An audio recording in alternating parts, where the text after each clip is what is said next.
The America's Democrats podcast, a project of 21st Century Democrats, is made possible by contributions from our listeners. Want to do more? Go to americasdemocrats.org and click Donate. And thank you for allowing us to be your voice. And if you enjoy the show, please share it with your friends on Facebook and Twitter, and leave us a review on your favorite podcast app.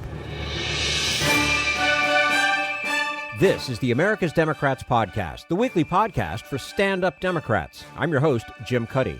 This week, David Daley on the Republicans' growing advantage in redrawing the political map. Janelle Jones on how the coronavirus pandemic is deepening America's racial wealth gap and how to turn that around. And Bill Press with Lanny Davis on Trump's losing strategy to deny electoral defeat. Had enough of Fox News, the House Freedom Caucus, and Donald Trump? If you want the facts that you won't get from them or from the fake news sites of the alt-right, then stay tuned.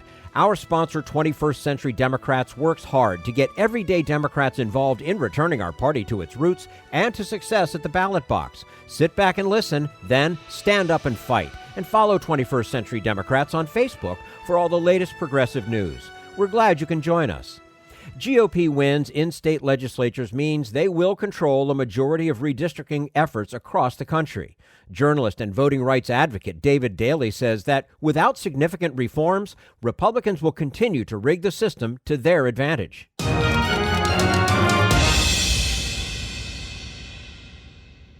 And we say hello to David Daley, senior fellow at Fair Vote and the author of Rat Effed, the true story behind the secret plan to steal America's democracy. And his newest book is Unrigged, How Americans Are Battling Back to Save Democracy. David Daley, thank you for joining us again on the America's Democrats podcast. Great to have you with us. Pleasure to be here. Thanks for having me on, Jim. Absolutely. Even as Democrats celebrate a Biden win in the White House, there is another outcome that is cause for less celebration, and that is what happened in down ballot races in state legislatures. Give us an overview of what happened in these races and where we stand today. You're exactly right. 2020 was an important year for much more than just the White House and the U.S. Senate. It was a crucial year for Democrats to win back some state legislatures across the country in order to have a seat at the table when it comes to redistricting next year and the lines that get drawn for congressional and state legislative maps that will be in place for another decade. And Democrats did not have an especially good night in that regard. Democrats had hoped to win back chambers in Texas or North Carolina in order to have a seat at the table. That failed. They had hoped to make important gains in Pennsylvania and Florida, Ohio, Michigan. That didn't work either. It was a tough night for Democrats down ballot. And in many ways, that is a sign of how important these maps are and how difficult gerrymandering is to take on. These maps were unfair and tilted in the Republican favor from the beginning. And so it becomes, you have to win on the tilted maps in order to have a chance to draw a fair map. And that can be almost an impossible catch-22. Yeah. And here we are. The GOP, the Republicans will again dominate the redrawing of congressional districts. Before we talk about what they're likely to do with that power, remind the listeners when and how the redistricting process happens and why it matters so much. Sure. We redraw these lines every 10 years to account for population changes. The constitutional standard is that you have to have equal districts at the congressional level, and that it tends to be the standard at the state legislative level as well. So every 10 years, it tends to be state legislatures that play the dominant role in drawing these lines for their own bodies as well as for Congress. A handful of states use independent or bipartisan commissions to do it, but at this point, it's about 75% of the states. It is the legislature that draws these lines, and it's so important because it defines the state of play for a decade. When you have the power to draw these lines, you essentially have the power to draw winners and losers, and you can put Republicans in some districts, Democrats in the other, and you can draw yourself advantages that last for a decade. Republicans had the upper hand in this process in 2010, and they drew themselves such advantageous districts across all of these states we think of as competitive swing states: Pennsylvania, North Carolina, Florida, Ohio, Michigan, Wisconsin, that Democrats did not win back a legislative chamber in any of those states during the entire decade, even in years when they won hundreds of thousands more votes. That's how important this process is. And that's what I find so mind-boggling too. Well, here's a couple of different things. The fact that they won nothing after, and even though they have a lot more votes, but you look at some of these maps in different states, and it's like this huge bunch of worms going all over the place. I mean, it doesn't make any sense at all, unless, of course, you're Republican. It doesn't make sense to look at it with your naked eye, but when you look at it from the ground up, it has everything to do with demographic patterns. And sometimes you're looking at the history of American racism and redlining and who's allowed to buy property where over decades. Those crazy lines on a map, they correspond almost exactly to partisan and racial patterns. Mm-hmm. Now, what your work has consistently shown is that when Republicans have control of the redistricting process, they rig it to their advantage, like we're talking about. But how does that happen? Well, there's a couple of key ways that you gerrymander. You can crack or you can pack. When you pack, the idea is that you are taking all of the other side's voters and you're cramming them into as few seats as possible, and they win those going away by huge majorities. And then there are fewer of those voters for all the other districts, right? So if you can pack, the idea is that you are giving yourself more districts that you probably win with a lower majority, but still a pretty good majority. And then there's cracking, and then that idea is that you are spreading the other side's votes as thinly as you can across as many districts as possible, and you're diluting them. So take a look at North Carolina, for example.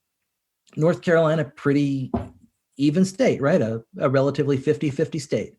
Democratic governor, super close to the presidential level, has gone both ways in recent years. Their congressional a delegation has been dominated by Republicans 10-3 over the course of the last decade. And they did that by packing all of the Democrats into 3 districts. Those crazy squiggly lines you see on the map, they grab all of the Democratic areas, all the Democratic cities, and they include those. And then there aren't any Democrats for all of those other Republican districts. It's a really, really effective way of taking 50% of the vote and turning it into 75 or 80% of the seats. Safe to assume that your expectation is that Republicans will continue in their pattern once redistricting comes around again? Oh, yes. I don't think that there is any question that Republicans are going to continue to use every trick in the book to rig themselves every advantage that they possibly can in this process. It is crucial to the Republican project. They have become a party that has become based on minority rule. This is a party that has decided that they are going to double down on old, white, rural, largely men. And as even Lindsey Graham has said, they're not making as many of those as they used to. So if your legislative strategy is based around appealing to essentially white grievance, you have got to rig the rules with gerrymandering, with voter suppression, with voter ID, with precinct closures, with putting up every barrier to vote for everybody else you possibly can, while then claiming that you've been cheated if you lose. It's a neat trick. we were talking prior to the program, and just you couldn't write some of the comedy that this thing has become, and it's not a happy comedy. It's really a sad comedy. What's been going on since the president-elect was in fact named the president-elect. We're speaking with David Daley, senior fellow at Fair Vote. His latest book, Unrigged: How Americans Are Battling Back to Save Democracy. And David, Democrats launched ambitious efforts to break up Republican-dominated legislatures, as you know, in key battleground states, which you've named a few. They invested millions of dollars. Numerous groups focused on the fight, including the National Democratic Redistricting Committee, led by former Attorney General Eric Holder, backed by former President Barack Obama. However, it didn't work. Why didn't these efforts work? Because gerrymandered maps are really tough to win on. They are drawn in order to make it almost impossible. So winning back these state legislative chambers was running up a hill with ropes around your legs. It's almost impossible to do. Democrats fell asleep on this in 2010. They did not fall asleep on it this cycle. They were fully aware of what was at risk, and they, in many ways, are in a slightly better position than they were last time. There are Democratic governors in Pennsylvania, in Wisconsin, who can veto these maps. You've had court decisions that Democrats have helped fund and work on in North Carolina and Pennsylvania that have created fairer maps in this last decade. And Democrats had to win seats on state Supreme Courts in those states to make that possible. There will be initiatives and commissions in Michigan and Virginia drawing lines. So I don't want to suggest that all is hopeless here or that Democrats missed the boat. But as far as winning state legislative chambers, you're right. The bottom line is the bottom line. They didn't win these back. But I just want to emphasize what an outsized, difficult task it is to do. Once these maps have been gerrymandered with the kind of specific data and technology and sophisticated software that can be used to draw these lines, they can be almost impossible to bust, especially in these polarized days. Yeah. What is your sense of the potential political impact of Republicans at the state level? I mean, is it alarmist to imagine that they could retake the House in 22? I think it's entirely likely that they're the favorites to take back the House in 2022 now. I mean, for a couple of reasons. One being that, the party in the White House tends to lose seats in the midterms simply as a historical fact. But Republicans are going to have the upper hand when it comes to drawing these districts next time around. And they will be able to control all of the maps in Texas. And Texas is going to gain about 3 seats. They will be able to have veto power over a Democratic governor in Kansas, so that one congressional seat in Kansas that the Democrats control is going to be gone. They will have complete control over the process in Kentucky. So the seat that John Yarmouth holds now in Louisville, I could imagine the city of Louisville being cracked in two, and that being a complete Republican delegation. You had the map in North Carolina that went into place this year after the state court required a new one, produced 2 new Democrats, but that map is about to be redrawn by Republicans. So if you simply take the 3 seats in Texas and the 2 in North Carolina and Kansas and Kentucky, there's 7 seats right there. I mean, that might be the margin of power, let alone let's see what they do in Ohio. Let's see what happens in Pennsylvania. Let's see what happens in Florida. A lot of these other states where Republicans may not be able to have the same complete control over the process they had last time, but will still have outsized influence on it. And it's going to be a real challenge for Democrats in 2022 at the House level. In addition to redistricting, what are some of the other areas where you expect to see Republicans use their state level power to change public policy? Well, I think what you have seen over the course of the last decade will continue. When Republicans hold trifecta power in these competitive states, they use them first to go after voting rights, and then they often use them to go after reproductive rights and healthcare and climate and labor. So, you saw in Wisconsin, as soon as they gained trifecta power, an assault on collective bargaining. You saw in Ohio with trifecta power an attempt to pass personhood amendments. You see in North Carolina the kind of suppressive voting techniques and transgender bathroom bills and all kinds of things that a majority of people would never vote for. But in a legislature that has insulated itself from its own people can enact without any fear of being held accountable for it. Mm-hmm. Now, as we move ahead, there's work on both sides of the aisle to influence the future of gerrymandering. What are some of the Republican moves you expect to see, and are they likely to be successful? I think what we're likely to see has really been foreshadowed by Missouri, where Republicans were able to push through a really dirty initiative in this last election cycle that undid efforts to create a commission there to draw lines. And what they did was several things.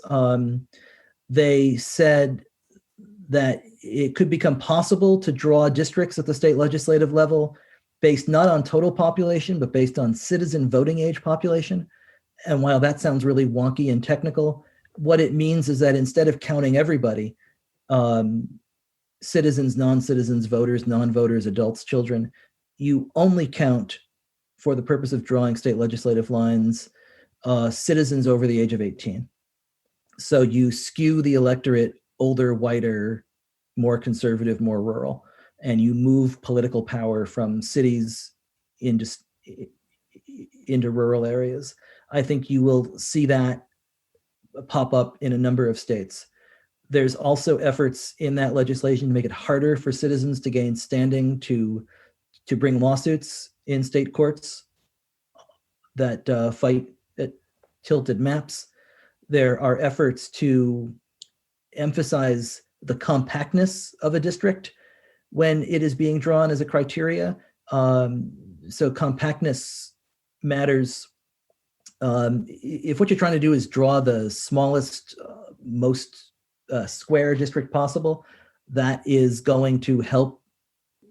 That seems like a neutral criteria, but actually it has a political consequence because Democrats tend to live packed in more tighter areas and Republicans live more spread out. So if you're drawing districts that are in squares, you're going to have naturally packed Democratic districts and more Republican seats.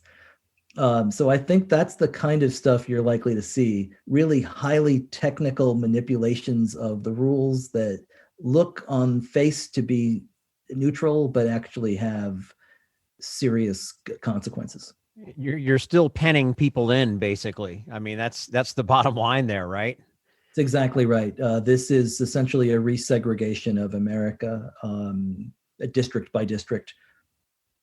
Just unbelievable that we're talking about this here, 2020 to 2021. It's just like, wait a minute, are we in the 50s, the 60s? Where are we now? We'll leave with this thought. How do we fix democracy? You've written about the For the People Act, which the House passed. What would that accomplish?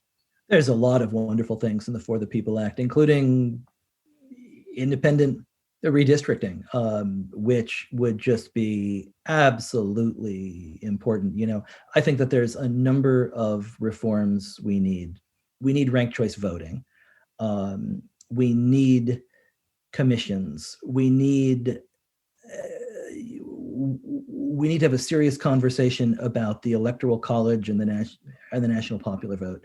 Here we are after an election that could be 6 or 7 million vote majority for Vice President Biden, for President-elect Biden, and yet you're talking about what might be 75,000 votes in Georgia, Arizona, and Pennsylvania that could have tilted this another direction. That is outrageous, and it would have been the third time in the last 20 years that it's gone that way. I think we have to think really seriously about the structural inequities of the U.S. Senate, in which you have, by 2040, it is said that 70% of the population is going to live in 15 states, and we'll then have 30 senators. And then you will have the other, that 30% of the country having essentially a permanent block on the upper chamber.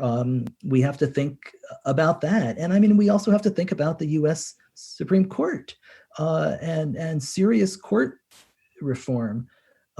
When you think of it this way, Republican presidents elected with fewer votes have appointed a conservative majority to the U.S. Supreme Court that has been confirmed by a Republican Senate electing far less than a majority of the population. This is how you get to enduring minority rule. And unless if we begin serious thought about restructuring and the kind of serious reforms that ensure that this remains a democracy in which a majority of Americans can change their government when they want to, we are going to be in deep trouble as a nation. David Daley, Senior Fellow at Fair Vote, joining us today on the America's Democrats podcast. His latest book, Unrigged, How Americans Are Battling Back to Save Democracy. Dave, as always, we appreciate your time with us today. Would love to have you back again soon. Anytime. Thank you. Thank you. And this is the America's Democrats podcast, the weekly podcast for stand-up Democrats.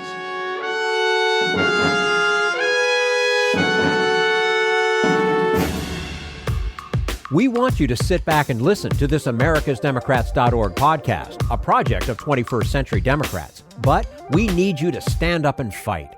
Do you want to get involved and help get our party back to its roots and to success at the ballot box? You can make your contribution to help us keep this show going and to elect Democrats who will stand up for democratic principles.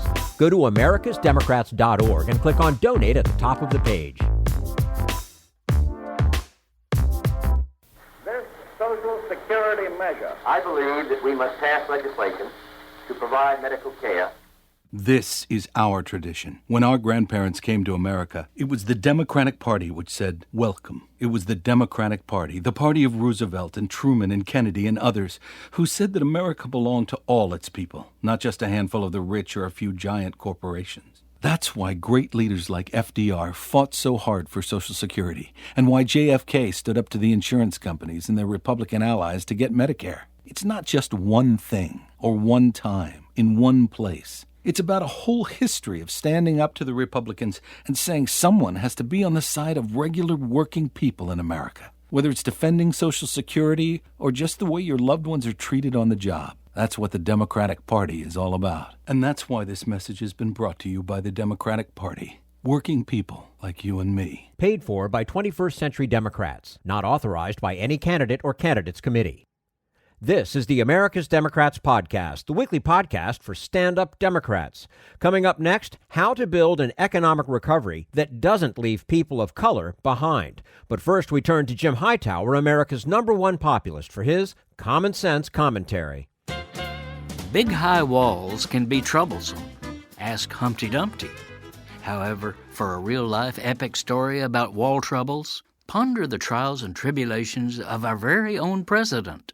He can't seem to get his one big beautiful wall funded or even taken seriously, much less built. Trump has continuously demanded that Congress shell out more than $10 billion of our taxpayer dollars to erect a monster of a wall across some 2,000 miles of the U.S. border with Mexico, ranting that his magnificent edifice would keep aliens from entering the U.S. from the south. But even when his own party controlled both houses of Congress, his grand scheme went unloved, unfunded, and unbuilt. Still, he persists. In January, He directed officials to put up a demonstration section of his 30-foot-tall wall to show the world how effective the Trump bulwark would be. But the thing blew over, not from a hurricane-force storm, but from moderate winds topping out at only 37 miles an hour. Embarrassing. More embarrassing was a personal visit Trump made to San Diego last September for a media event hailing a new SuperTech model of wall that he declared would be, quote, virtually impossible for violators to climb, signing his name on the structure. I tell you this strongly, Humpty Trumpety said, no more people can come in.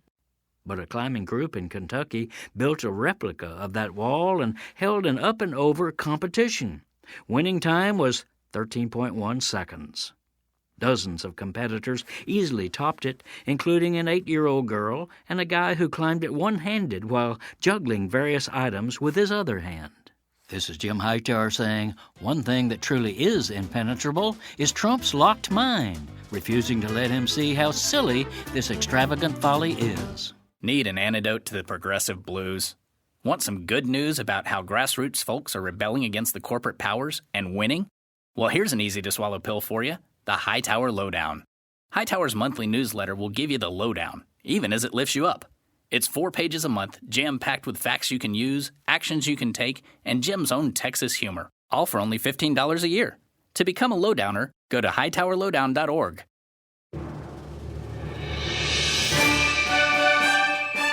This is the America's Democrats podcast, the weekly podcast for stand-up Democrats. As an economist, Janelle Jones has focused her work on labor markets and racial inequalities. She says that systemic racism going into the pandemic is making America's racial economic divide even worse, and only decisive policy action will reverse that. And we say hello to Janelle Jones, the Managing Director for Policy and Research at Groundwork Collaborative. She recently co-authored with Jared Bernstein The Impact of the COVID-19 Recession on the Jobs and Incomes of Persons of Color. Janelle Jones, thank you so much for joining us today, and welcome back to the America's Democrats podcast. Thank you so much for having me. I'm happy to be back and talk about, some of the really pressing, important issues of our day. And that may even be an understatement as far as where we are today in our world. When we talk about the disproportionate impact of coronavirus on people of color in the United States, it's often in terms of health disparities. But this impact also carries into economics. What are some of the key markers of this disparate economic impact? Yeah, you're right. We have seen the virus really show, some of the underlying structural disparities that have been with us, for a generation. And I think the virus has really brought some of those to light and made them even harder to ignore. So something that we've been tracking closely at Groundwork is definitely unemployment, and Jared and I talk a lot about this in the paper. We've actually seen the unemployment gap between people of color and whites actually increase during the so-called recovery over the last 6 months. This is something that we really have to pay attention to, because we saw in the last recovery that we were declaring the longest expansion in our history, but Black workers were still not fully recovered from the Great Recession. And so I think unemployment rates is one. We've seen huge disparities in folks who are able to work from home. So workers of color are much less likely to be able to do their jobs at home.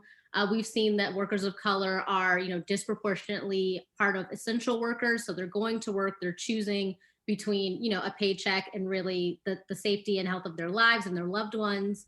We're seeing differences in wages, we're seeing differences in healthcare coverage, really all of the disparities we can think about that have economic impacts. We are seeing that those are workers of color are really bearing the brunt. Yeah. In trying to understand why these economic disparities are happening, some of this has to do with so-called pre-existing conditions, if you will. Mm-hmm. What aspects of the U.S. economy were already in place before the pandemic that make people of color even more vulnerable to its economic impact? Yeah, that's a great question. I really have been describing COVID as the spark that really, lit something that is we've had some kindling for quite a long time. And I think there's really, a handful of factors. One is extreme inequality. Everyday workers and families were already struggling before March of this year. And we saw, we can we can go to a newspaper in the past year and see the way that the top 1% are really just amassing wealth and power at a truly, truly astonishing speed, while working people wages are stagnant, and they have, they're struggling to cover healthcare and housing and debt. So extreme inequality is definitely one. I think a second factor that's made this much worse is the erosion of worker power. So we've seen conservative policies kind of erode collective bargaining rights over the past generation at the state and federal level. And that has meant that, at a time when workers are really facing a bunch of slack in the labor market, they were already in a weak position because of the erosion of worker power. So I think that that's a second. A third and a fourth really tied to, are so much tied to this moment, and that's kind of austerity budgets and deregulation. We've already seen some talk of like, there's not enough money left, or, like the scarcity model that says that, we've already spent too much, we can't spend enough. We are in a recession and economic downturn that is so deep, that was so swift. The idea that we cannot keep giving people the help that they need is just, it's a disgrace, and it's sad, and it's troubling, and it's also just not true. So I think the turn to austerity is one, deregulation is another. And then the fifth is, something that we talked about a little bit, is just deep systemic racism.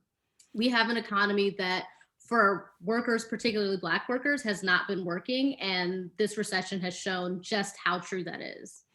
And, when talking about getting people back on their financial feet and that sort of thing, and we don't have enough money to do it, it's not giving people money. It's investing in them so that they can live, so that they can continue to work, and that they can continue to live a somewhat normal life. Right. So it makes it even more piggish to me that we're not doing more for everybody, but especially people of color. Yeah, I think you're right. At Groundwork, we have this shorthand, we are the economy. And what that means is, we, the people who make up most of what the economy is, like, we are the economy, and the economy is not doing well if we are not doing well. Every time I see those headlines where it's like the Dow Jones had its best day, 40 million people unemployed, it's like, what are we talking about here? Like, it boggles the mind the way that we would recognize the stock market as the economy when millions of Americans are out of work, millions are sick, tens of thousands are dying. The economy is not working. If it is not working for most people, if it is not working for people of color, if it is not working for marginalized communities, then it's just not working. And I think this conversation that we had maybe at the beginning of the summer, which was, it was really trying to divorce like the health of people from whether or not the economy is working. And it's like, I hope the lesson that we have learned is we cannot have a healthy economy without healthy people to populate it. It doesn't make any sense. So yeah, I think it's so troubling and so stark. And I think, yeah, we have to help people. Oh, sorry. I'm sorry, I interrupted you there. Oh no, I just think that, people deserve economic security, dignity. And, even if your end goal is just like to fuel capitalism, you still want healthy people. You still want to let them have money to spend in the economy. So it's just, yeah, austerity is just not the way for so many reasons. And the stock market does not represent the entire economy of this country. When you think about all the people that, like the person that has 3 different jobs, part-time jobs, 401k, please. Exactly. Right. That's crazy. My boss likes to say that the stock market is a mood ring for rich people. And I think that is true, right? Like, the working people in my family, their lives are not changed by the ups and downs of the stock market, but they are changed by an economic downturn that affects millions of Americans. And so I think we just have to start using a different measure of what is the economy and what is economic success. Well, and in your work on this issue, you turn to other downturns in the economy and how the impact varied by race and ethnicity. And you touched a little bit on that a moment ago. While you see the same pattern in this recession as others before it, you also predict the largest Black-white employment gap on record. It may seem obvious, but what makes this time different? Yeah, I think there's a couple of things. One is really the severity and swiftness of this recession is just, it's something we haven't seen. It's something so many of us have never seen. And so I think the way that this recession has really come on so quickly and really, forced forced businesses to close, I think is really important. I think the health packs that we touched on, if we have Black and brown workers more likely to be infected, more likely to die from the disease, I think, all of that has an economic impact. If Black and brown workers are more likely to be essential workers, to be frontline workers, I think that also has an impact. But I think the numbers that we've seen over the past couple of months for unemployment rate is really, showing this bear out. Like we've already seen that unemployment rate for certain groups of people of color is actually, it's increasing. It's not decreasing. It's not even stagnant. It's actually ticking up while the unemployment rate for white workers decreases. And something, the mistake I think we made at the end of the last recession is we pulled our foot from the gas too soon. While millions and millions and millions of Black and brown workers and families and communities were still struggling, we decided to pull back on actually giving aid. And, I think like to think that we have already kind of decided that we are done giving aid until after the election is just, it's a disgrace. It's awful. And I think the folks usually hurt by that most often are people of color. Yeah. And when that came out, it was just one of these things where you've got to be kidding me. And I didn't think there would be any more surprises after 3+ years of this administration. But to come out and announce that we're not going to give anybody any money until after the election, look around what's going on in this country and around the world for that matter. Exactly. There's a healthcare crisis, there's food insecurity, people have credit cards and debt, rent is still due. It's just, what are people doing with childcare and elder care? It's just the idea that a global pandemic is happening, that we are in an economic downturn, and we have decided, we have made the choice to not help millions of Americans when we very well could is just, I'm at a loss of words, truly. Yeah. Yeah. Now, it's important to look at these disparities, not just in terms of numbers, in terms of quality of life. How do you see this recession making an impact on people of color? I think it's going to be terrible. It's going to be as awful as something we could imagine, in part because we are not giving people the help that they need up front. But, what we've seen, particularly in terms of the health packs, like, for folks who are not, who don't die after they get COVID, we've seen long lasting health impacts already. Like we've seen that just because you test negative for the virus after testing positive does not mean your interaction with this virus is over. And I think that has a long lasting impact.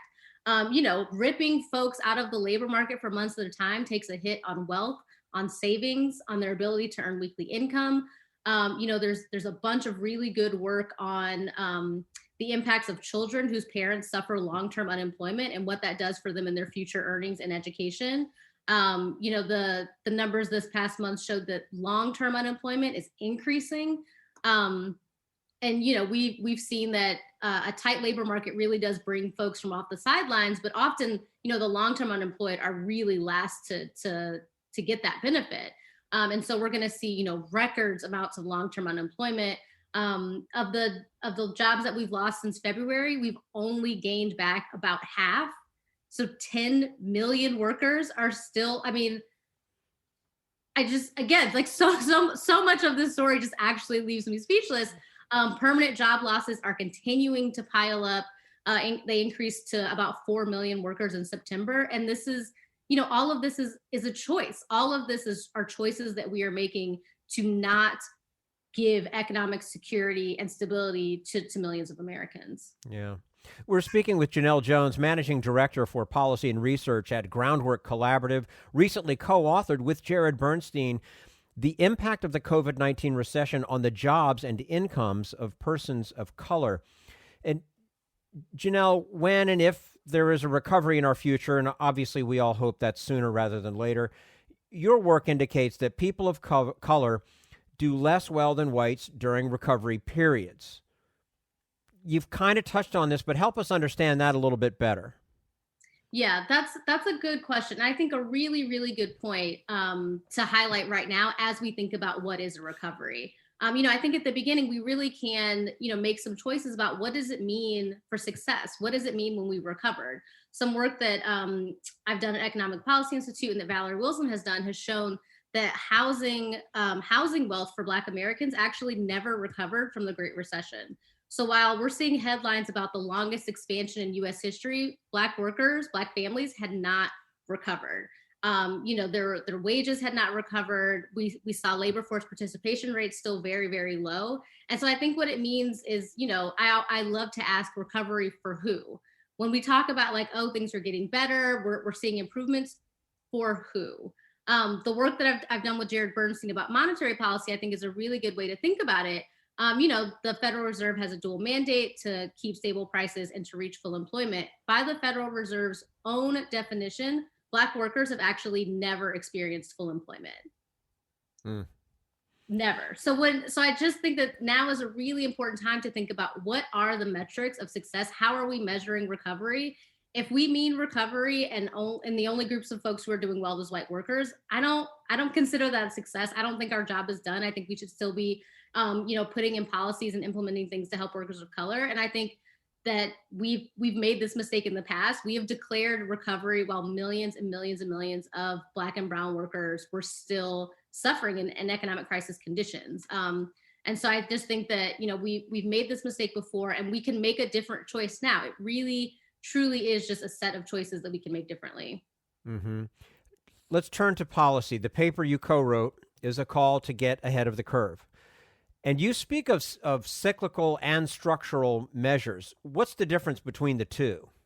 Yeah, that's a great question. So I think some of the structural issues that I mentioned earlier, the systemic racism, the increasing inequality, these are things that are embedded in the way that we have designed the economy that we can change, but we need work. We need a lot of work, a lot of time, a lot of effort to figure those things out. The cyclical really just moves up and down with the business cycle, right? Like, so sometimes, a financial crisis can be cyclical. I think at the beginning, we honestly thought a global pandemic would be cyclical because we would, figure out how to solve it and be moved on. I just remember in March, like saying the sentence, when this is all over, and like how naive we all were then.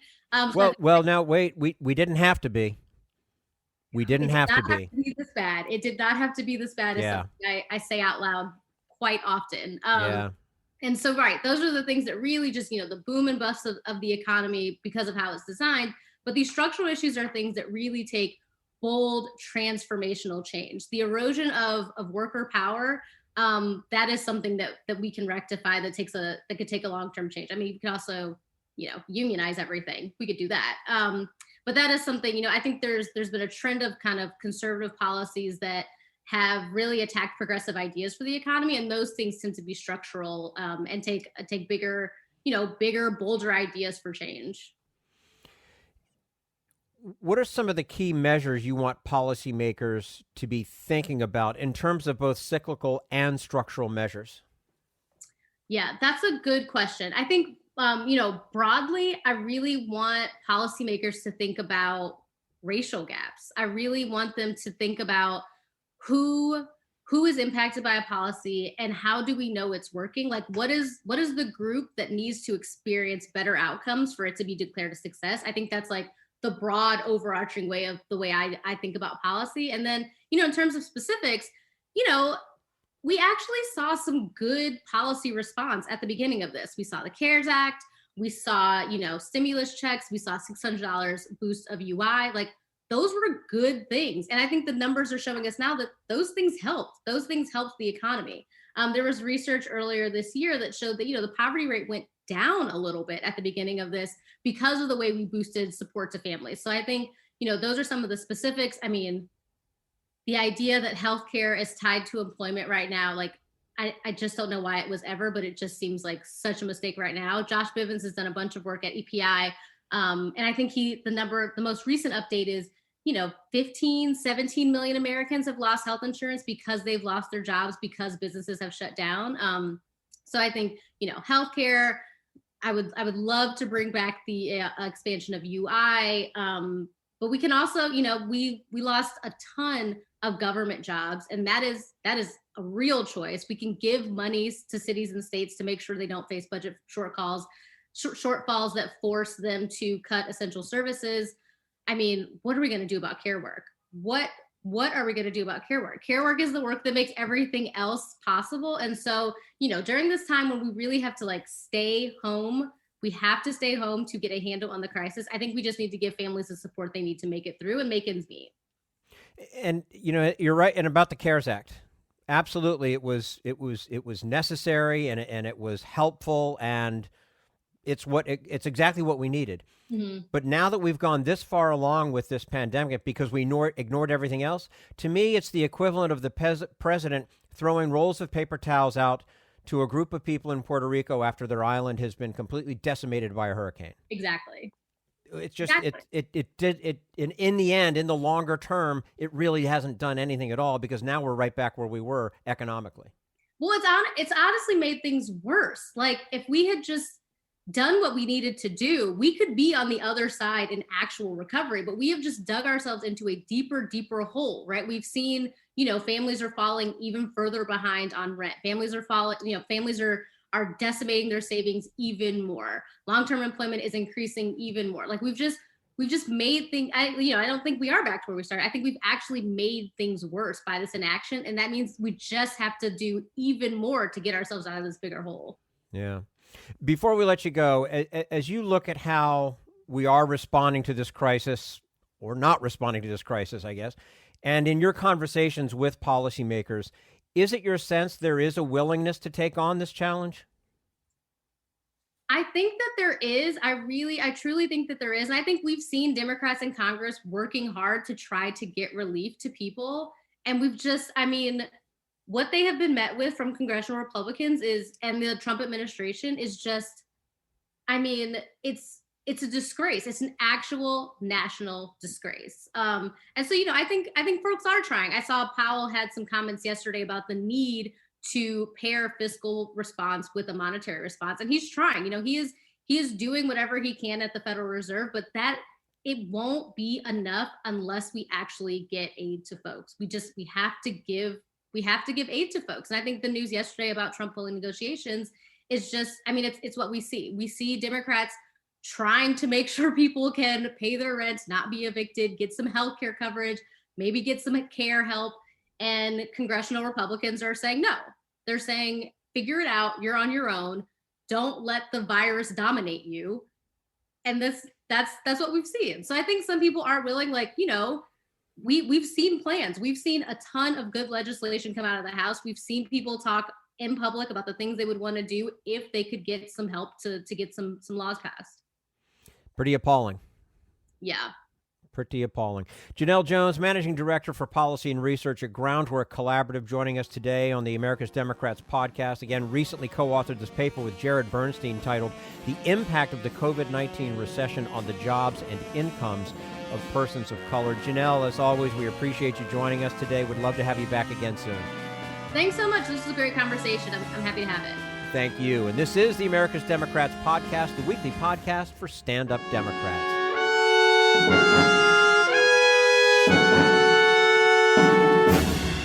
We want you to sit back and listen, but we need you to stand up and fight. Help get our party back to its roots and to success at the ballot box. Make your contribution to keep the AmericasDemocrats.org podcast, a project of 21st Century Democrats, on the air, and help elect stand-up Democrats. Go to AmericasDemocrats.org and click on Donate at the top of the page.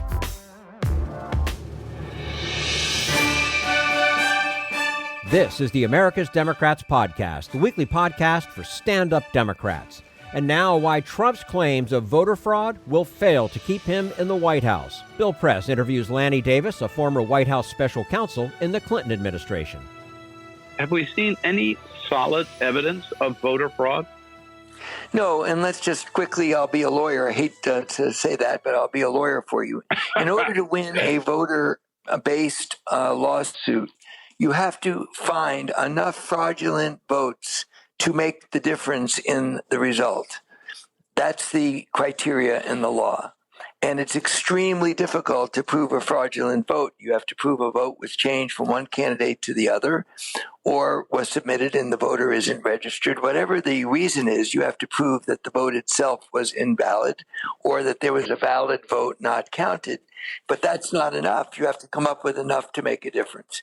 So I would say the chances of doing that in Pennsylvania, which is the only state that matters, they can win in all the other states, and Joe Biden is still president. Michigan and Wisconsin, let's assume, is probably out of reach, but they have to win in one of those three states. If they lose in those three states, the rest of them doesn't matter. So I don't think there's a serious chance that a lawsuit can cause any upset to the president-elect's chances of becoming president. Right. And is it pure coincidence that the only states where they are alleging fraud are states that either Joe Biden carried or may still be in question? In other words, I haven't heard any allegations of fraud in states that Donald Trump won. Coincidence? Well, that's not a coincidence. It's a double standard, but it's not a surprising double standard. But the one that's really embarrassing is at one point, Trump was saying, I want to stop the counting of the votes, where he was ahead in the state. And how would he win the election if he stopped the counting of the votes?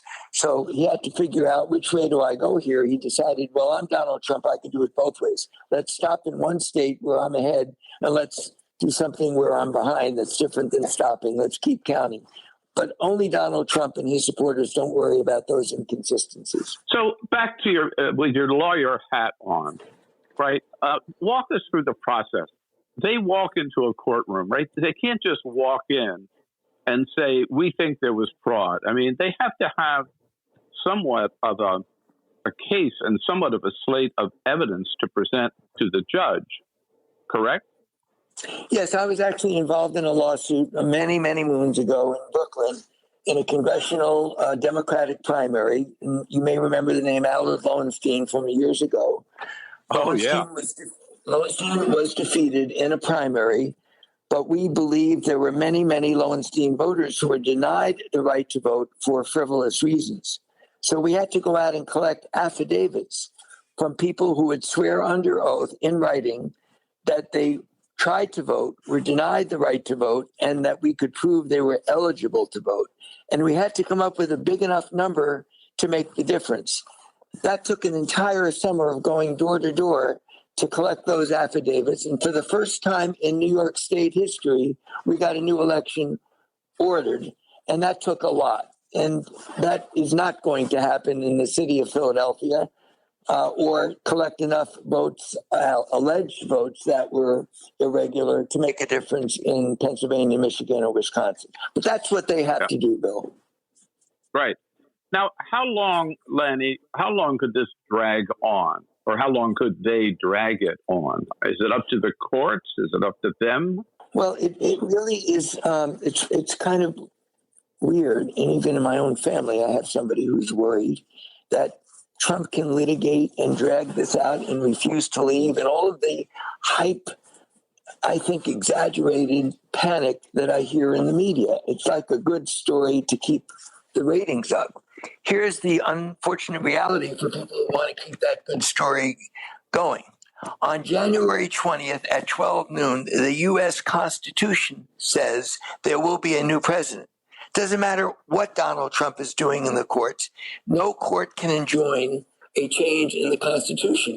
So whoever is the victor, and victor is whoever is ahead in the votes, and the secretaries of state of each of the states will certify who has won those states, becomes president at 12 noon on January 20th, 2021, period.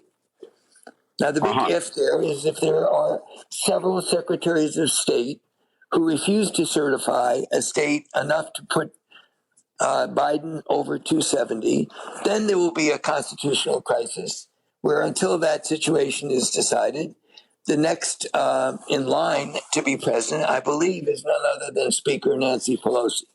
Right. So several of these lawsuits, the judges didn't just dismiss them, or these attempted filings or whatever, saying there's no evidence, there's no substantive evidence. Can the Trump people just then appeal this, no matter what the first judge says, appeal it to a higher level and then keep appealing up and up and up? Well, the answer is yes. They can always try to file an emergency appeal with the Supreme Court, even going above the next level, which would be the Circuit Court of Appeals, to get to the Supreme Court, the U.S. Supreme Court. they would probably have to go through the federal system. But if they get to a state Supreme Court decision where they lose, they can appeal a state Supreme Court decision to the Supreme Court. Sooner or later, they can get to the Supreme Court, even if they keep losing. But my belief is the likelihood of the Supreme Court saving Donald Trump because he appointed 3 of the 9 justices is less than 0. Less than 0. Yes, because he's actually embarrassing his very appointees by doing what he's doing. The last thing that Justice Kavanaugh or now Justice Coney or Justice Roberts or Justice Alito or Justice Thomas, any of them, the last thing they want to do is to be the political pawn of Donald Trump. The more that he pushes his ultimate strategy as a political vote on the Supreme Court, the less likely any of those justices will do that. So I think it's a losing strategy if he has any hopes that his appointees will take a frivolous case and vote in favor of Donald Trump. There have to be facts and a record. They can't make up law. They're too great. One thing about them, I might disagree with some of their philosophies. They're all great lawyers. They all have integrity. And they're not going to be prostituted by Donald Trump. And we know Justice Roberts won't because he's already made critical comments about President Trump. Right. At least indirectly, not personally. But you said, and even at that level, for the Supreme Court to take the case, they would have to have serious evidence of fraud, not just saying, we don't like the results of the election, we want you to overturn it. Just to be a lawyer again, even a politicized Supreme Court has to have a factual record below. They can't hold a trial and find facts that is X number of votes were irregular or fraudulent. There has to be a record below. They're a Supreme Court to review a record below. So whoever is suing on behalf of Trump has to develop facts. That's why I told you my story about the Lowenstein appeal. We went out and got affidavits. Those are facts.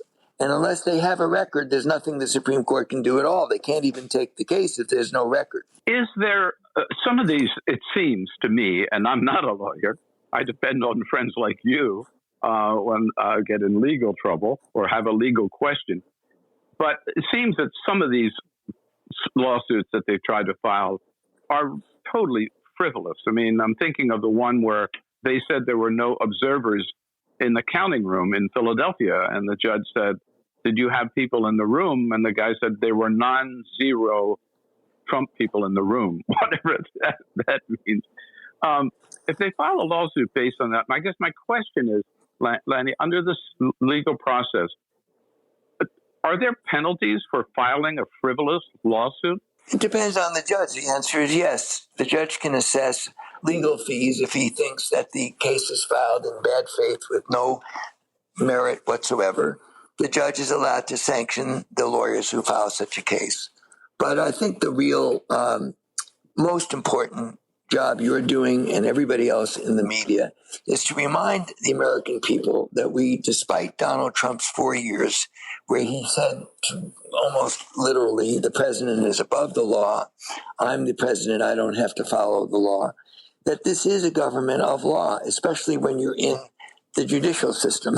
Maybe not in the White House, but when you're before a court, you have to have facts, and facts have to be proven.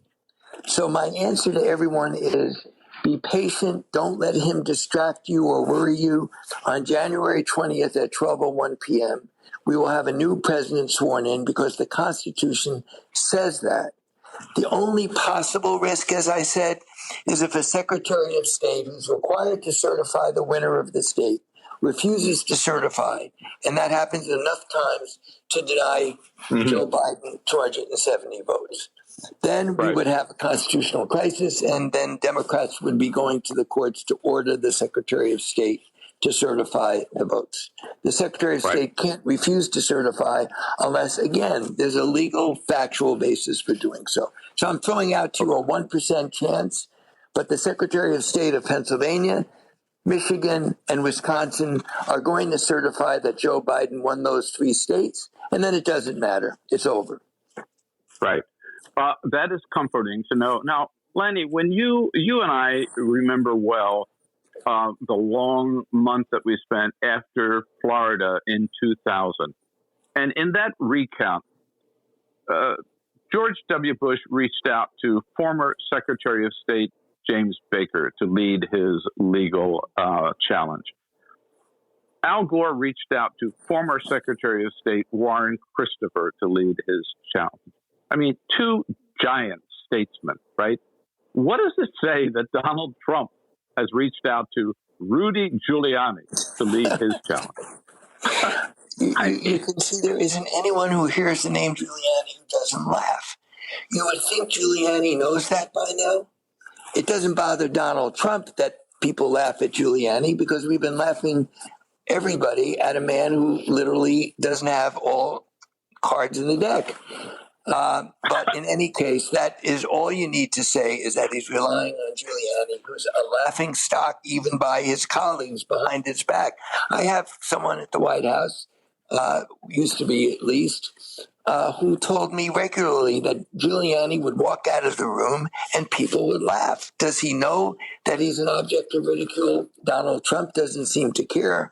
You would think he would, but in any case, let's say it's the Democrats' best dream that we don't have James Baker on the side of the lawyers, because he did a great job in 2000.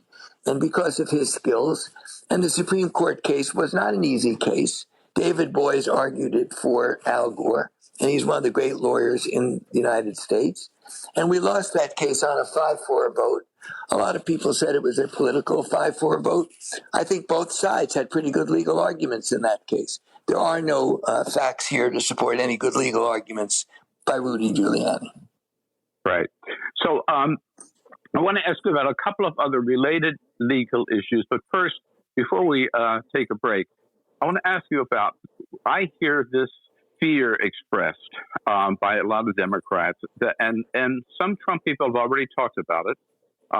Mark Levine did his show on this on Fox last night, and Donald Trump told people to watch this show. So Mark Levine is putting out the word to secretaries of state and to Republican state legislators, you don't have to send to Washington the electors who were elected on November 3rd. You can send your own slate of electors who will vote for Donald Trump no matter what the people of your state said, so that they could basically hijack the Electoral College and turn it into, no matter how many electoral votes Joe Biden gets, turn it into a Trump electoral victory. Is that possible? Well, it's not practical. State legislatures can change the law, but right now 50 state legislatures require electors to reflect the popular vote. The legal question is, if an elector defies the state law, what happens? And the Supreme Court in 2020, in July, voted 9-0 that you can sanction and replace an elector called a faithless elector, can be sanctioned or replaced in defiance of state law. Now, all states have the law that the electors have to follow the popular vote. The Constitution does not say that. The framers did not have that in mind. But then states enacted those laws. So Mark Levin is dreaming if he thinks that we can imagine in the, let's say, the 3 states that have elected alone themselves, put aside Georgia and Arizona, if the state legislatures of Michigan, Wisconsin, and Pennsylvania had an emergency session and voted a law that then had to be signed by the governor, and we do have Democratic governors in Michigan and Wisconsin and Pennsylvania, so I don't know how Mark thinks the Democratic governor is going to sign that law. And then if there's an override, there has to be 2/3, and there isn't 2/3 Republicans in those 3 states. So he's just ignoring facts, and he's ignoring law. Aside from that, Mark's doing a great job. So not something that people should necessarily spend a lot of time worrying about would be your No, conclusion. because the state legislatures, all 50 states, have passed laws saying that electors are chosen by each party to reflect the will of the state. And the Supreme Court voted 9-0 in favor of enforcing those laws even though there was an assumption that an elector couldn't be forced under his First Amendment rights or whatever the theories were. And in the state of Washington, 2 electors did not want to vote for Barack Obama, and the case went to the Supreme Court. And finally, in 2020, the Supreme Court ruled 9-0 with Ruth Bader Ginsburg, one of her last decisions, that electors have to follow state law. If you think you can change state law, that's the only way to do it. And between now and January 20, lots of luck.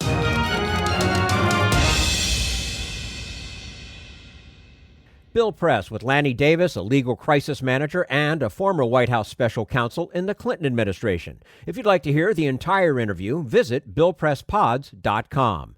That's all for the America's Democrats podcast. Thank you to all who made today's show possible. Janelle Jones, David Daley, and the entire Bill Press team. And thank you for listening. If you liked what you heard, please get involved in our efforts to keep this show going and to elect Democrats who are bringing the party back to its roots. Go to americasdemocrats.org and click on Donate at the top of the page.